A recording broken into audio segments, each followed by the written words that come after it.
Thank you for attending today's lecture. My name is Joe Johnson, and I will be doing the Chapter 1 lecture for CTI 120. This chapter's title is Introduction to Computer Networks. When you've completed all the activities for this chapter, you should be able to do the following things. Describe basic computer components in operation. Explain the fundamentals of network communication. You should be able to define common networking terms and compare different networking models. The chapter starts with an overview. And some of the thoughts that the author had was that most of the devices encountered when you're working with a network involve a computer.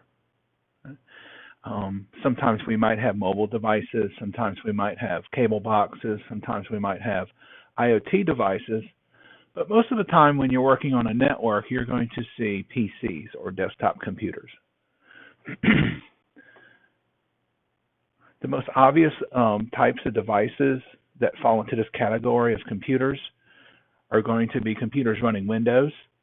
That's your typical PC. The same hardware that we run Windows on, we run Linux on. Sometimes we have proprietary hardware we run an operating system called Unix on. And then we have the Apple products that run Mac OS. Other things that we would run into on the network would be routers and switches.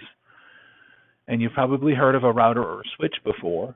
You probably have a router or a switch in your house to access the internet. Routers and switches are specialized computers used to move data from computer to computer and network to network. We're going to cover those devices later on in later chapters, so we don't need to know too much about them now. But just remember that they're a computer also. They're just specialized computers. Other devices that I've kind of mentioned already would be non-traditional computers. They are computers, but they take the form of different devices.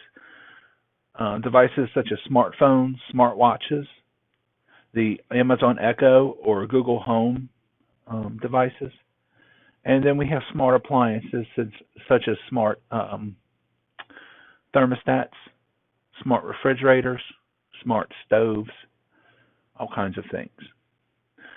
Little devices like that run in our home that aren't apparently easily identified as a computer are sometimes called Internet of Things devices. They look like ubiquitous things around your house, but they actually are connected to the network and to the internet. The computer's functions can be broken down into three basic tasks, and I think we've covered this in CIS 110, so you should be a little familiar with this if you've taken CIS 110. We have input, we have processing, and we have output. That's the three tricks that a computer knows how to do. Input is when we feed information into the computer to be acted on by the computer. An example would be a keyboard. As we are typing with our fingers, the keyboard is sending input into the computer, telling it what to do. The computer takes that input from the keyboard and processes it. It looks at what we type, such as a password.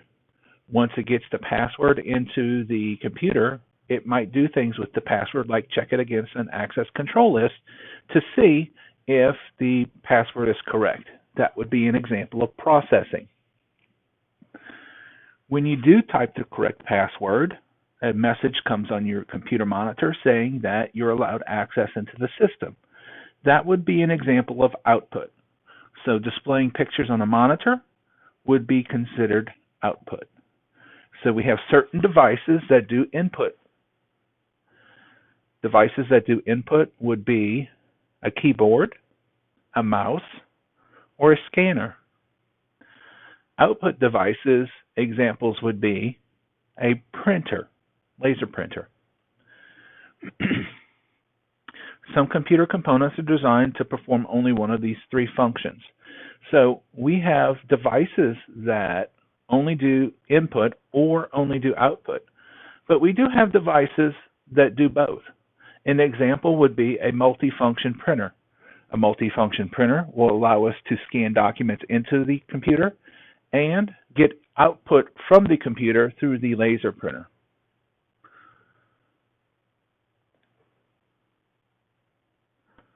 Some other components that you might recognize as input components would be a USB drive, a microphone, a webcam. These are usually connected to your computer by the USB port. Serial and FireWire are technologies that are out there, but they're not used as much anymore. We can also read input off of storage devices such as hard disk and CDs or DVDs.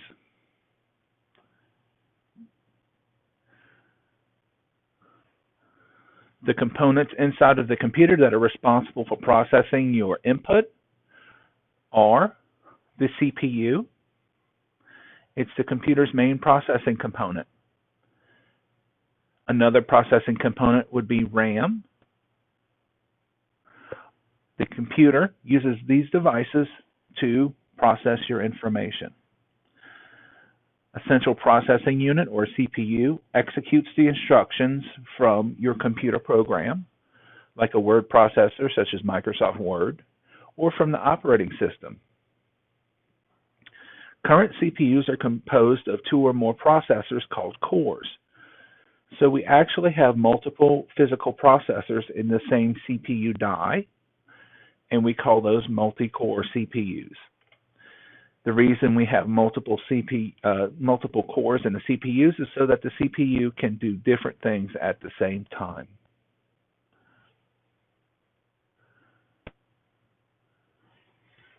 Again, output components, the most obvious are monitors and printers. You can also include storage devices such as disk drives, network cards that send zeros and ones or voltages across the network, and your sound card that produces sound.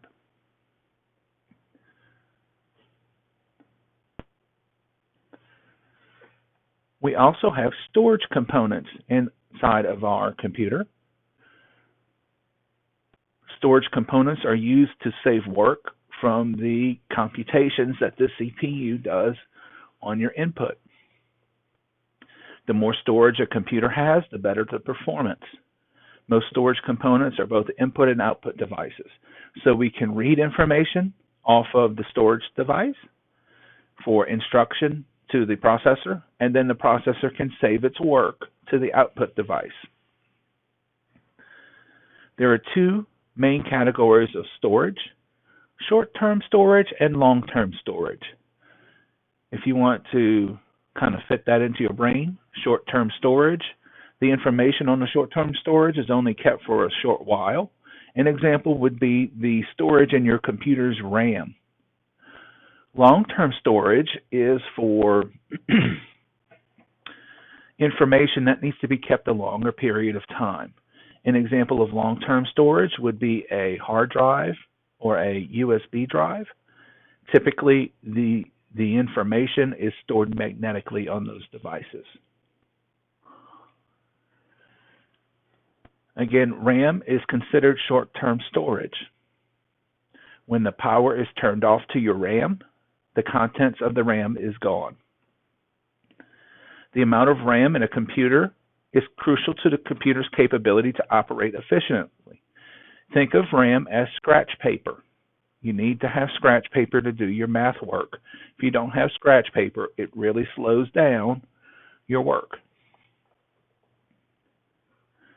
If there's not enough RAM to run a program, the computer will use the disk drive to supplement. But that is not optimal. If we start using our disk drive to store short-term memory, the computer's processing really slows down to maybe 10, maybe 20 times what the processing power is. So we do not want our computer to start using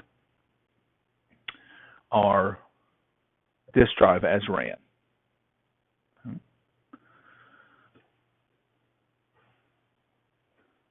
Long-term storage maintains its data even when there's no power. An example would be a flash drive or a hard disk drive.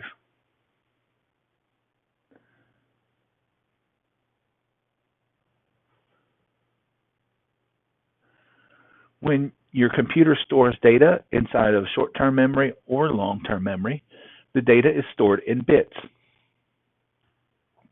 Bits is short for binary digits. A bit holds a 1 or a 0 value. There is no other value that can be inside of a computer's RAM in its long-term storage or its short-term storage. Everything is a 0 or a 1. A pulse of 5 volts of electricity can represent a 1, and a pulse of 0 volts, or the absence of voltage, can represent a 0. So it actually uses voltages to maintain the scratch pad in the RAM. That's why when we turn off the power, we lose all of our information in RAM, because it actually uses electricity to store those zeros and ones. When we work with fiber optic cable or optical processing, a 1 bit is represented by the presence of light, and the 0 bit is represented by the absence of light. So if the light switches on, that's a 1. If the light switches off, that is a 0. When we put these bits together, we usually store them in groups of 8. A collection of 8 bits is known as a byte.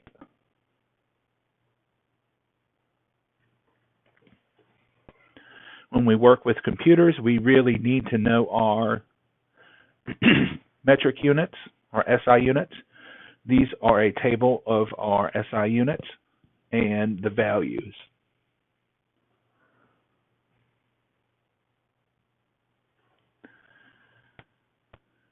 When you have a computer inside of your home, your personal computer, there's 4 major components or pieces of hardware that need to go into the computer. You need a motherboard, you need storage, you need RAM, and you need firmware. A motherboard is a network of wires and controlling circuits that connects all of the components together. So we said before that we have RAM and we have a CPU. Well, what connects those two devices? That is the job of the motherboard. Here is a picture of a motherboard.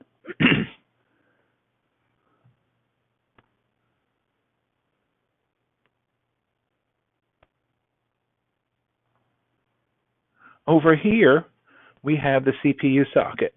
We would put our CPU, and remember each CPU has multiple cores, into this plug right here.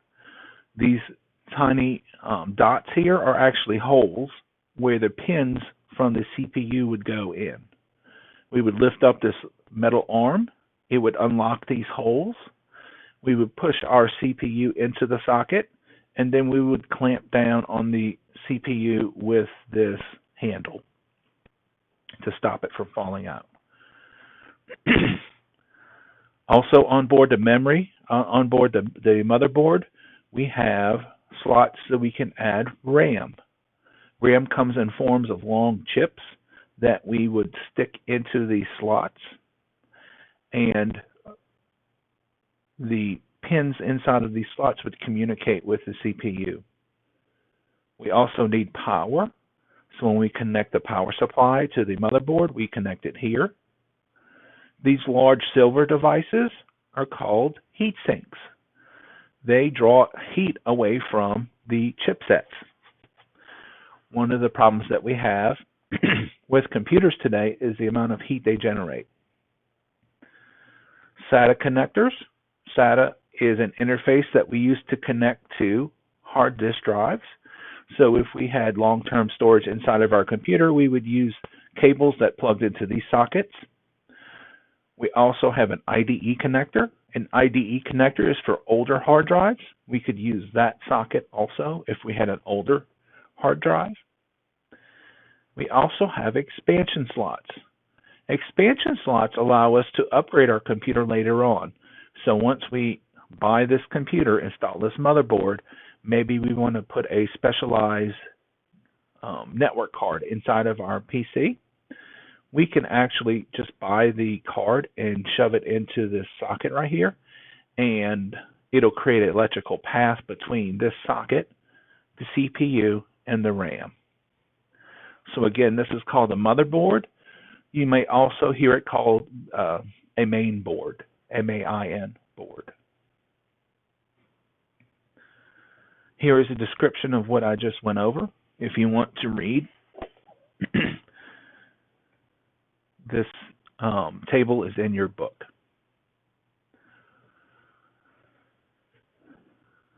To connect all our devices together, we have something on the motherboard called the bus. A bus is a collection of wires carrying data from one place to another on the computer's motherboard. There are buses between the CPU and the short-term memory, short-term storage, RAM. We have buses or wires that go between the CPU and disk drives and the CPU and expansion slots. That is the job of the bus, is to carry the electrical signals between the different components. Remember that a hard drive is the primary long-term storage component in the computer. It consists of metal discs called platters that store data in the form of magnetic pulses.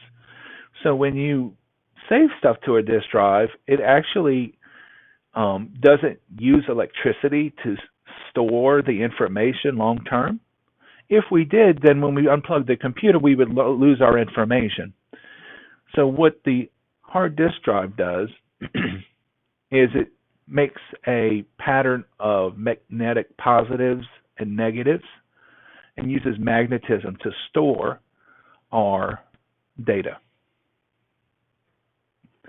We also have solid state drives.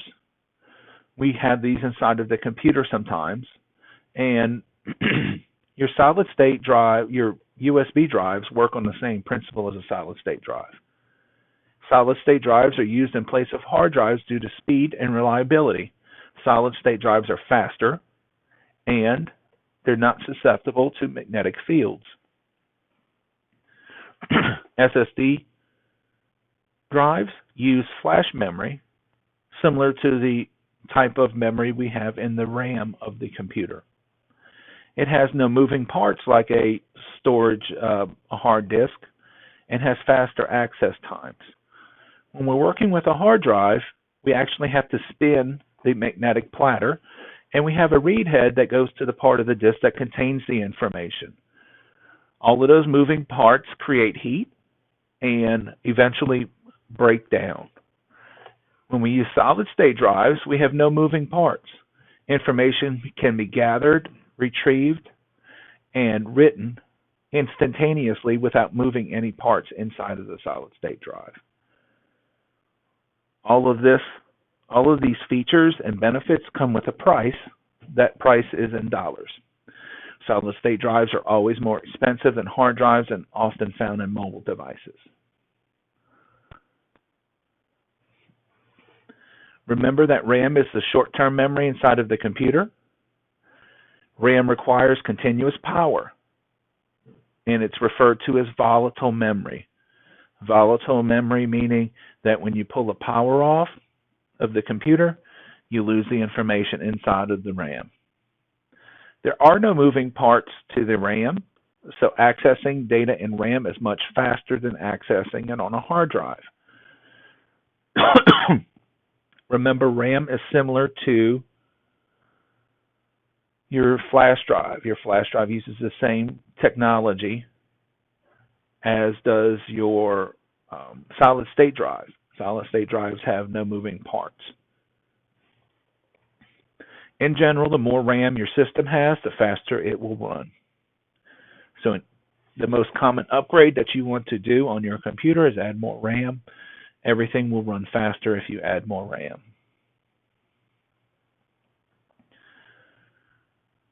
The last component that we said we needed inside of the computer was called firmware.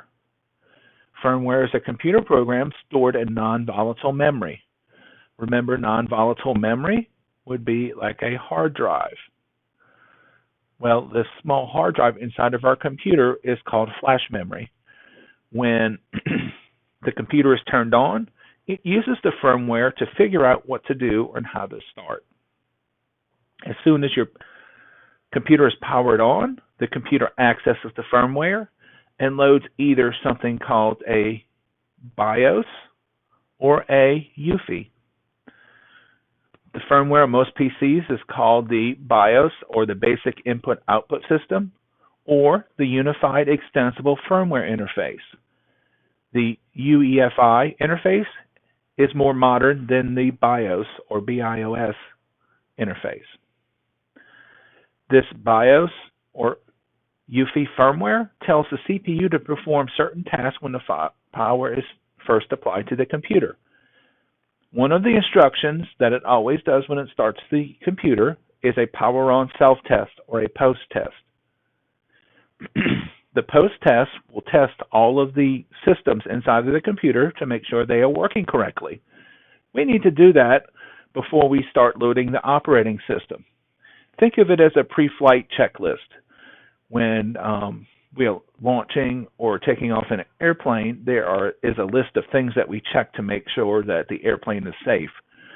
It's similar to what the computer does, is it checks all of the systems to make sure the computer can run and operate correctly. When the computer boots, it offers you a menu typically called the setup utility. You can go in this menu and you can change the way the computer boots. You can change the speeds of the fan.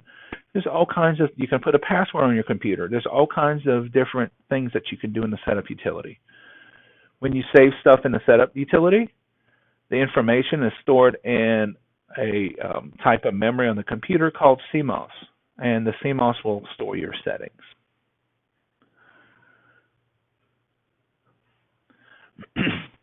We were talking about when the computer is turned on, we have a procedure or a checklist that we need to go through. Here is the checklist. When we turn on the computer, we apply power to the motherboard. The CPU turns on. The CPU looks in the BIOS memory to find out what to do.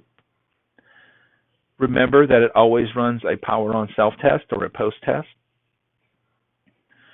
It then finds the devices, storage devices that are connected to the computer, and starts looking on the hard drive, solid state drive, or USB drive to find an operating system to load. The operating system is then loaded into RAM, and then the operating system is started.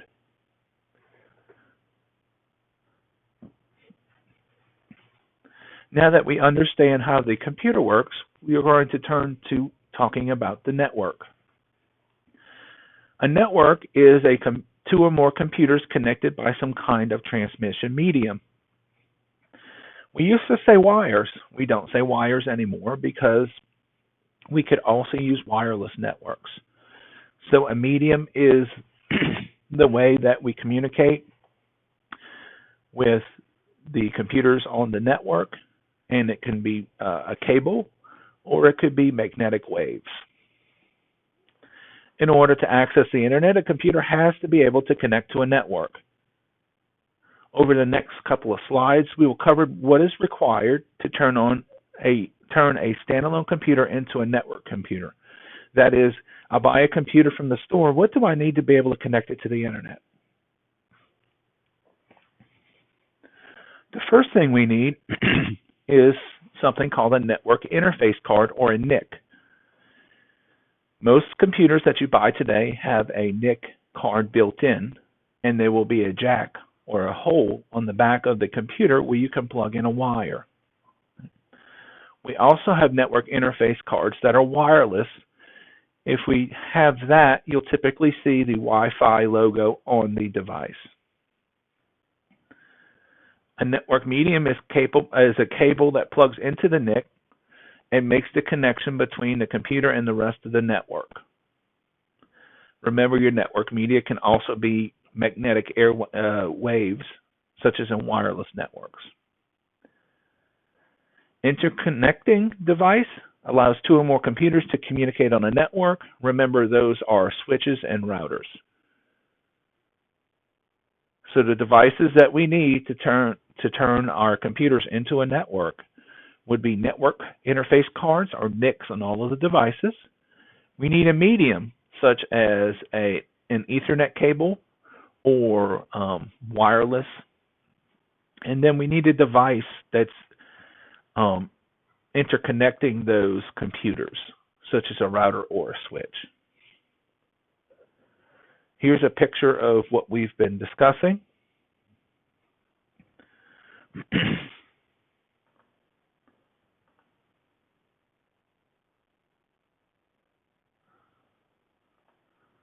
So here we have the PCs.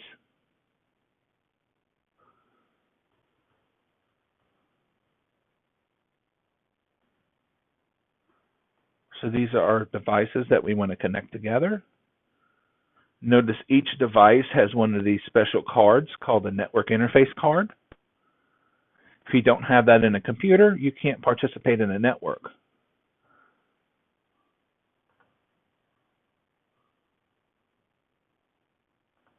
We also have the medium, which allows us to connect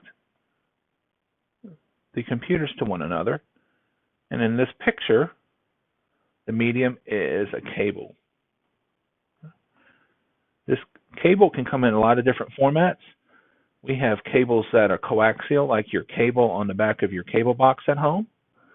We could also use something called Ethernet. It looks like telephone wire.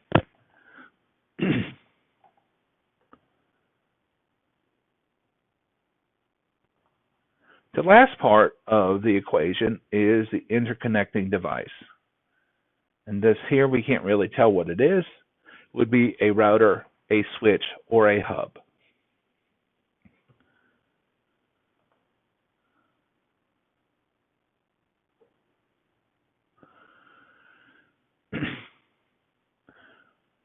After we have all those components put together, we also need software that tells the components what to do. There's three categories of software that we need to be able to participate on the network. We need network clients and servers. A network client requests information stored on another computer. A network server allows the computer to share its resources. So the person asking for the information on your network is called the client. The computer that contains the information is called the network server. In order to speak with one another, both client and server need to speak the same protocol. Network protocols define the rules and formats a computer must use when sending information across the network. Think of a protocol as a language. If the client and the server, if the person ordering food at a restaurant doesn't speak the same language as the server, the person that gets the food for them, they're going to have a hard time. If one of the devices speaks English and the other device speaks French, typically they're not going to be able to communicate. So for two devices to speak on the same network, they need to speak the same protocol. The last piece of network software that we're going to talk about is a NIC driver. NIC driver receives the data from protocols and forwards this data to the physical NIC.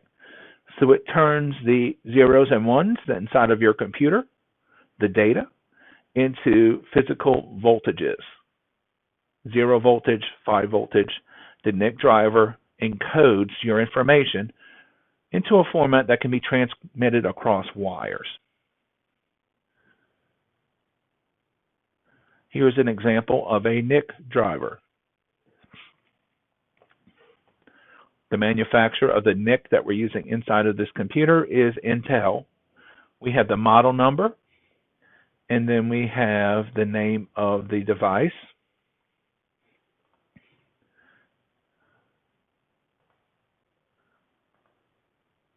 We have it here. Then we have the server and client software. So the client, remember, is the software that asks for the information.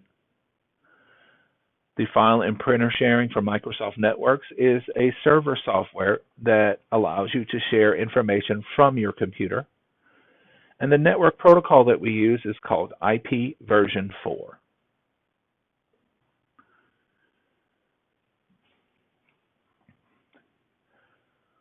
To use all these devices and software, the computer performs a couple of steps able to be able to communicate. The first step of the network communication is your application. An application would be like Microsoft Word, or your web browser like Chrome or Firefox. It's going to try to access the network by sending a message. The client software formats the message and passes the message to the network protocol. So we said we need client software, correct?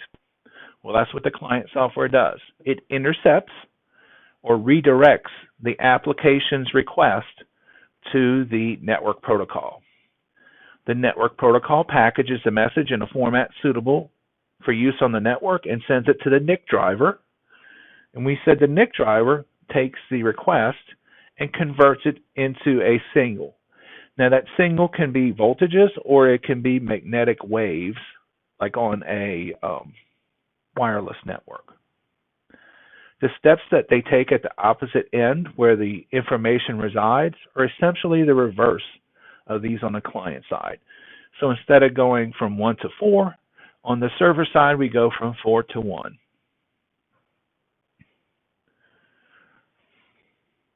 Each step required for a client to access the network resources is referred to as a layer. Each layer has a task, and all network layers work together. So, communicating on the network, doing everything that I need to do to get information from one part of the world to another part of the world on the internet is a very complex task. In order to handle this task and be able to break it down into manageable pieces, we use models or we use layers. Here is an example of a layered process. This picture is what we just mentioned. So we have a user application on one machine. It sends the request for information from the network. The network software redirects or intercepts that request, sends it to the network protocol. The network protocol changes it into a request for the networking driver. The network driver controls the network interface and changes it into zeros or ones. Notice we have all these different layers. That is so that we can conceptualize what we're doing on the network. So here is a summary of the previous slide that we covered. This illustration or this table is in your book.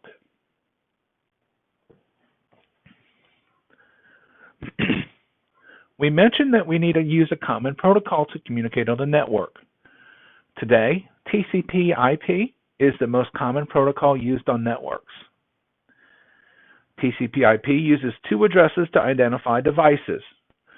Just like you have an address on your house where you receive mail, every device on your network has to have its own address so that we know where to send information. The two addresses that TCP uses is a logical address or an IP address, and a physical address, a MAC address. These two addresses are used to figure out how to get information from one computer to another. As I said, just as in the mail system, the mail carrier needs an address to deliver the mail to. TCP/IP needs an address in order to deliver the data to the correct device on the network. Think of the logical address as a zip code and the physical address as a street address. Zip codes don't really point to anything real, but the physical address does.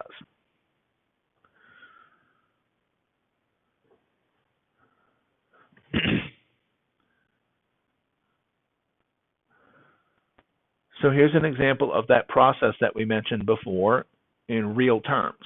We're actually doing something on the computer. One computer types the command ping 10.1.1.2 at its command prompt. The ping command is a command we use to test communications between two devices. All it does is it sends a few packets from one computer to another to see if they can communicate. After the user types ping is an application. The network software creates a ping message. The network software passes that to the network protocol. The network protocol packages the message by adding the IP address of the sending and destination computers and acquires the destination's computer's MAC address. So, if you want to really compare it to the mail system, step 1, we're writing a letter. In step 3, we're taking the letter and we're putting it in an envelope with a destination address and a return address. The network interface, in step 4, adds the MAC address of the sending and receiving computers. Step 5, computer B receives the message, verifies that the addresses are correct, and then sends a reply to computer A using steps 2 through 4.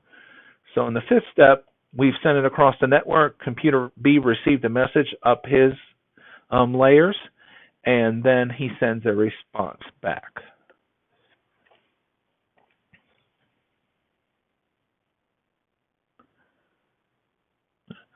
Notice when we have a network, we have 2 addresses. This is the IP address and the MAC address. That's the way they look.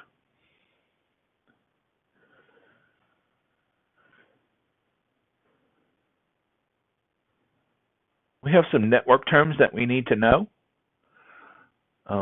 Most people find them confusing. Remember that every profession has its own language and acronyms. Typically, we call these jargon, J-A-R-G-O-N. So when we're doing accounting, we have debits and credits. When we have science, we might have a mole or SI units. Each profession has its own language, and these network terms are the language that we speak with in networking. It's essential to know the language of networks to be able to study them so that when somebody mentions a term, you know exactly what they're talking about. One of the terms that we used is a LAN, or a local area network. A local area network is a small network limited to a single collection of machines and is connected by one or more interconnecting devices in a small geographic area. An example would be a network within a building or a classroom, or in your house would be considered a LAN. A LAN is typically owned by one individual or company. An internetwork is a network collection of LANs tied together by devices such as routers. So an internetwork connects LANs from different individuals or companies.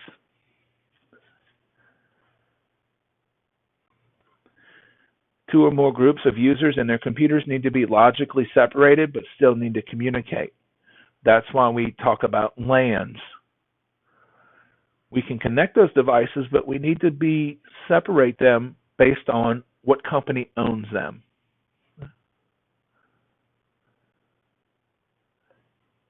We can also create an internetwork because the number of computers in a single LAN has grown. It is no longer efficient. Once we get to a certain number of computers on a LAN, a local area network, the performance goes really bad, turns really bad. So it's not efficient anymore to have all of those computers within the same LAN, so we will create another LAN and an internet connect between them. And then we might also create multiple LANs because the distance between the two groups of computers exceeds the capabilities of most LAN devices.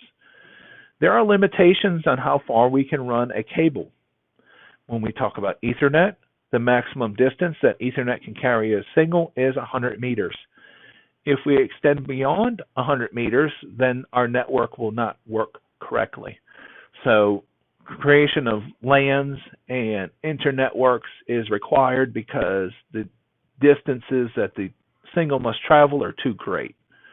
So these are the three reasons we would create multiple LANs.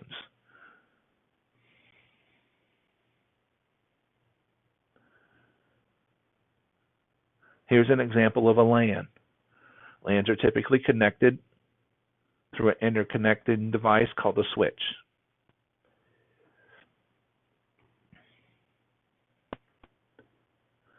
Here's an example of another LAN. In this LAN, we don't use wired connections, we use wireless.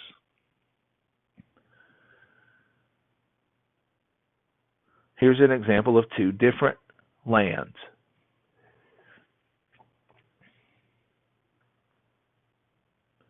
Here's an example of two LANs connected by internetwork.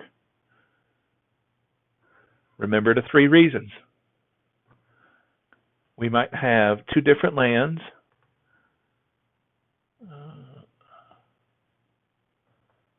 owned by two different companies. So here we might have ABC Incorporated,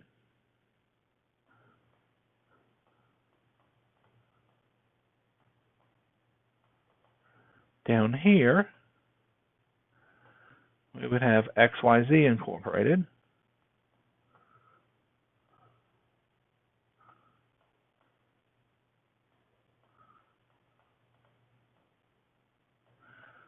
those LANs would be owned by two different companies. We would have an internetwork in between them to connect them. This would be a company such as Suddenlink.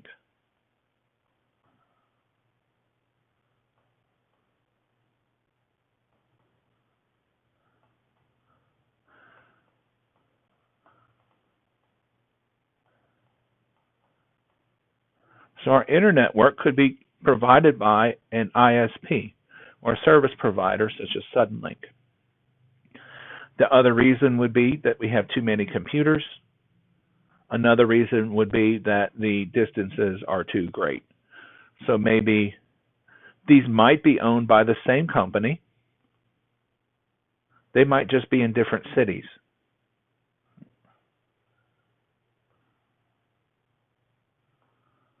So we could have the same situation where this computer group up here is owned by a bank. This is another LAN owned by the same bank, and then we just have a service provider connecting the two because they're geographically distant. So this one might be in North Carolina, this LAN. This other LAN might be in California. That would be another legitimate reason to create multiple LANs. Wide area networks, or WANs, use the services of third-party communication providers to carry network from one location to another. So if we were to get Suddenlink or a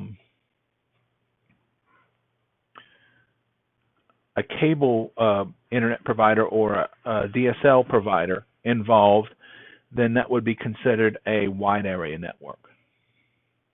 We also have MANs, or metropolitan area networks, and they use WAN technologies to interconnect, but the metropolitan area networks are usually the size of a small city. So for example, the city of Greenville would build a metropolitan area network just for their police officers. So we have LANs, internetworks, WANs, and MANs. The reason we make these distinctions is we're going to use different types of communication processes, protocols, and wiring for these types of networks.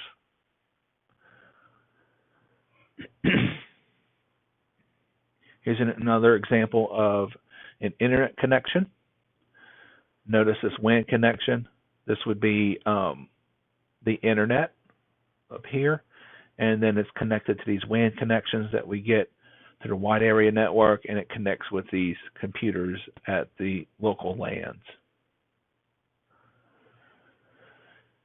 We also use the terms internet, intranet, and extranet. And the differences between these types of networks is who uses them. The internet is a worldwide public network, and people across the world use it. An intranet is a private network which devices and servers are only available to those computers connected into the internal network. The intranet's usually owned by one company. An extranet allows limited and controlled access to internal resources by outside people. An example of an extranet would be a network that allows Walmart to talk with milk producers.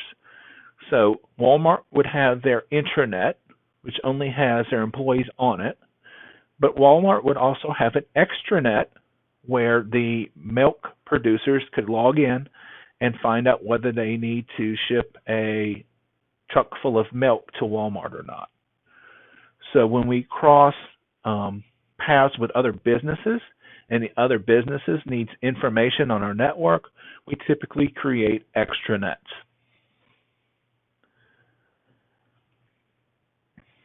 We also use the terms packets and frames. Computers transfer information across networks in short bursts of about 1,500 bytes of data. Why do we break it into parts? The reasons are as follows. When we pause between bursts, it allows other computers to transfer data. So it makes the network more fair because I don't tie up the entire network, not allowing other people to speak. So when I send burst communications, there are pauses when other computers can send information also. It also allows the receiving computer to process to receive data. This is a part of flow control. When the computer receives the data, it can tell the sending computer to slow down. It also allows the receiving computer to receive data from multiple computers at the same time. So if we look at the data coming into a computer, it'll have 5 or 10 different conversations going on with 5 or 10 different computers all at the same time. Because they're sending the information in bursts or in packets, I can speak with multiple computers at the same time. It also gives the sending computer an opportunity to receive data from other computers and perform other processing tasks. An example would be a web server. If I was the only person that was allowed to talk to a web server, none of the other customers could get to the web server. So breaking the information into bursts or packets gives some time to other customers to connect to the web server. The last reason is if an error occurs during your transmission of the information, and your information is a large file, only the chunks of data involved in the error have to be sent again. So for example, I'm sending a movie over the network. The movie is 10 gigabytes. If there's an error in one of the packets, if there's an error on the network, I only have to send the 1,500 bytes of data again. I don't have to send the whole 10 gigabyte file again.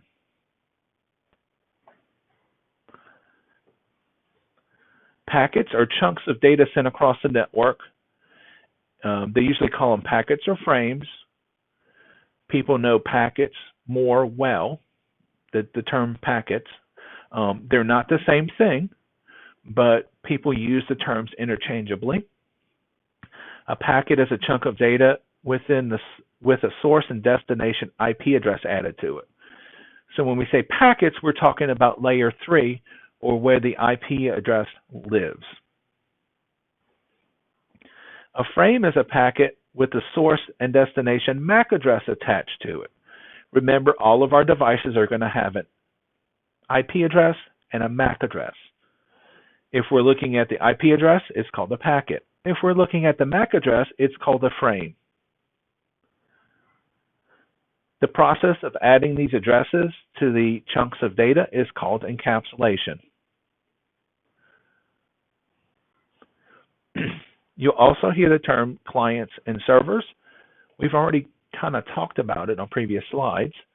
A client can be a workstation running a operating system, or it can refer to the network software on a computer that requests the resources from the server. So when we say client, we could mean three different things. We can talk about the client operating system. That's the operating system that's installed on the computer. We could talk about the client computer. The client computer's primary role is to run applications and access network resources. We could also be talking about the program or the client software that is running on the computer. So when a person says client, if they don't specify, it could mean those three different things. Most of the time you won't really care which one it's talking about. You just know that that's the computer or device that's asking for the information. The other term, server, is when a computer becomes a server when software is installed on it that provides network service to client computers. Again, server can be used in three contexts. It could be talking about the server operating system, such as Windows Server. It could also be talking about a server computer, or it can be talking about the server software, such as Apache or Internet Information Server. Those pieces of software create websites that people can connect to.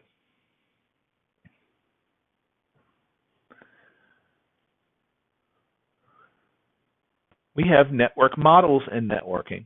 A network model defines how and where resources are shared and how they access these resources. There's two major models that computers fall into, networks fall into. We have a peer-to-peer network and a server-based network. And a peer-to-peer network travels between all the computers on the network. In the peer-to-peer network, everyone on the network is a server and a client.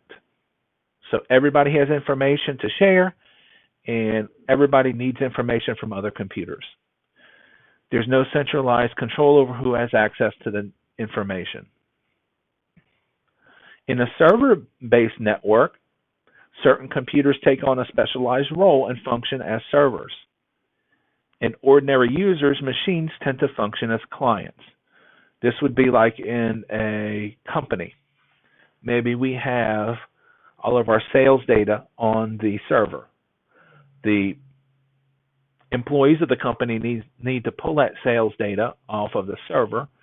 So we have one computer with all the information, and then we have all the other computers that need the information. That would be a server-based network. The main reason we want to switch to a server-based network would be for security purposes. Once we switch to a server-based network, we can control the flow of information and who has access to what.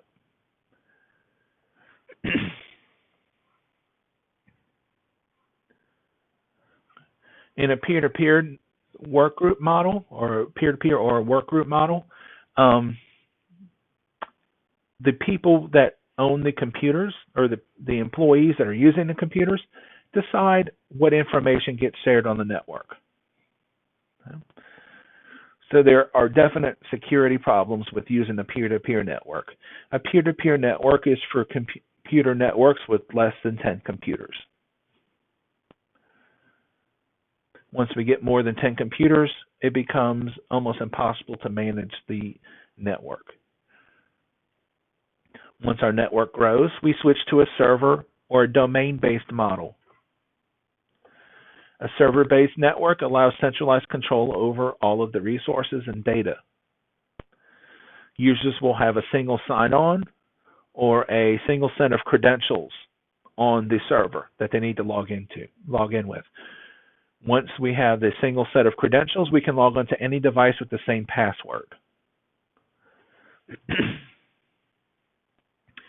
A domain is a collection of users and computers whose accounts are managed by a Windows server called a domain controller.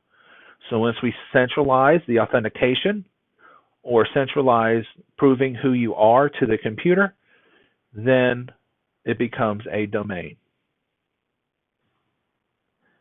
Users and computers in a domain are subject to network access and security policies. So we can start setting up policies and rules for our network that our users have to abide by when we start using a domain network. The software that manages the security is called a directory service. On Windows servers, the directory service is called Active Directory. You've probably heard Active Directory before. Other types of network services that we can install on our server is a naming service, where we can translate computer numbers into names, from their names to their addresses, their IP addresses.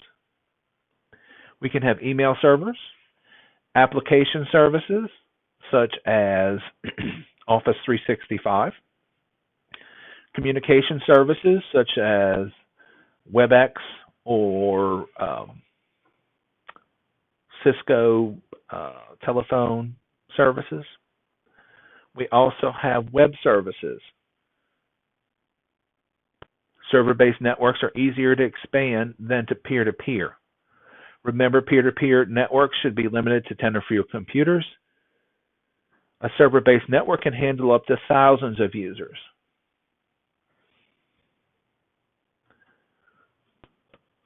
Here is a summary of what I've just talked about.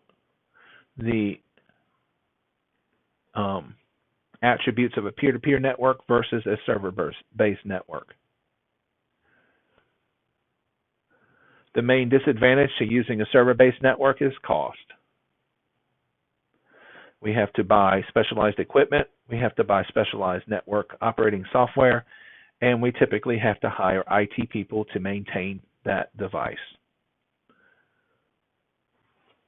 And that's the end of the chapter. We first talked about the three basic tasks of computers: input, processing, and output. We then went over different storage systems. We talked about the major components of PCs. That would be the motherboard, the hard drive, RAM, and the firmware. Components needed to make a standalone computer into a network computer. We talked about the layers of network communication. We talked about the different scopes of networks: LANs, internetworks, WANs, and metropolitan area networks. We talked about packets and frames. We talked about clients and servers. We then lastly talked about peer-to-peer networks versus client-server networks.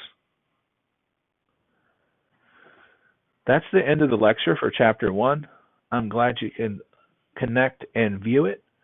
If you have any questions, please email your instructor, and I look forward to next week when you view the Chapter 2